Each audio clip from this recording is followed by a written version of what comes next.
आज का पहला पाठ नबी ईसाइयाह का ग्रंथ अध्याय 52 पद संख्या 7 से 10। पृथ्वी के कोने कोने में हमारे ईश्वर का मुक्ति विधान प्रकट हुआ है, जो शांति घोषित करता है, सुसमाचार सुनाता है, कल्याण का संदेश ले आता और सियोन से कहता है, तेरा ईश्वर राज्य करता है। इस प्रकार शुभ संदेश सुनाने वाले के चरण पर्वतों पर कितने सुंदर लगते हैं। यरूशलेम, तेरे पहरेदार एक साथ ऊंचे स्वर से आनंद के गीत गाते हैं।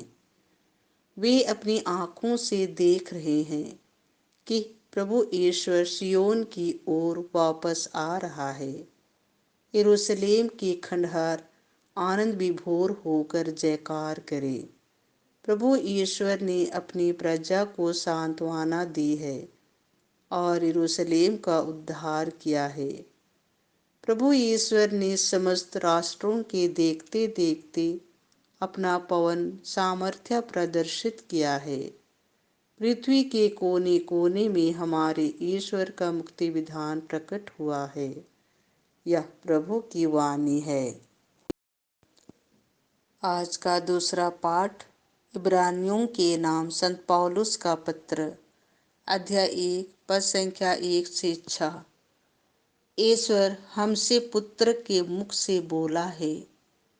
प्राचीन काल में ईश्वर बारंबार और विविध रूपों में हमारे पुरखों से नबियों द्वारा बोला था।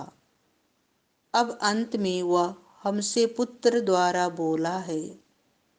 उसने उस पुत्र के द्वारा समस्त विश्व की सृष्टि की है और उसी को सब कुछ का उत्तराधिकारी नियुक्त किया है। वह पुत्र अपने पिता की महिमा का प्रतिबिंब और उसकी तत्वता का पूरा प्रतिरूप है। वह पुत्र अपने शक्तिशाली शब्द द्वारा समस्त सृष्टि की रक्षा करता है। उसने हमारे पापों का प्रायश्चित किया और अब वह सर्वशक्तिमान ईश्वर के दाहिने विराजमान है। उसका स्थान स्वर्गदूतों से ऊंचा है, क्योंकि जो नाम उसे उत्तराधिकार में मिला है वह उनके नाम से कहीं अधिक श्रेष्ठ है। क्या ईश्वर ने कभी किसी स्वर्गदूत से यह कहा, तुम मेरे पुत्र हो, आज मैंने तुम्हें उत्पन्न किया है और मैं उसके लिए पिता बन जाऊंगा और वह मेरा पुत्र होगा। फिर वह अपने पहलौठे को संसार के सामने प्रस्तुत करते हुए कहता है, ईश्वर के सभी स्वर्गदूत उसकी आराधना करें। यह प्रभु की वाणी है।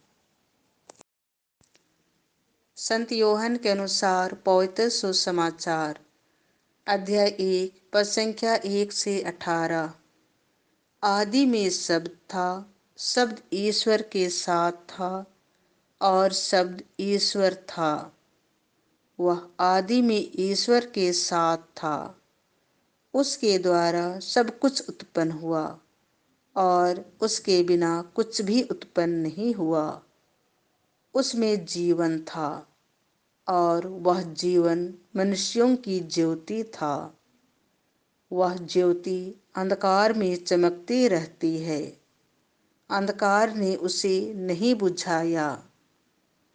शब्द वह सच्ची ज्योति था जो प्रत्येक मनुष्य का अंधकार दूर करती है। वह संसार में आ रहा था, वह संसार में था, संसार उसके द्वारा उत्पन्न हुआ, किंतु संसार ने उसे नहीं पहचाना। वह अपने यहाँ आया और उसके अपने लोगों ने उसे नहीं अपनाया। जितनों ने उसे अपनाया और जो उसके नाम में विश्वास करते हैं, उन सबों को अपने ईश्वर की संतति बनने का अधिकार दिया है। वे ना तो रक्त से, ना शरीर की वासना से, और न मनुष्य की इच्छा से, बल्कि ईश्वर से उत्पन्न हुए हैं। शब्द ने शरीर धारण कर हमारे बीच निवास किया। हमने उसकी महिमा देखी, वह पिता के एकलौते पुत्र की महिमा जैसी है, अनुग्रह और सत्य से परिपूर्ण। यह प्रभु का सुसमाचार है।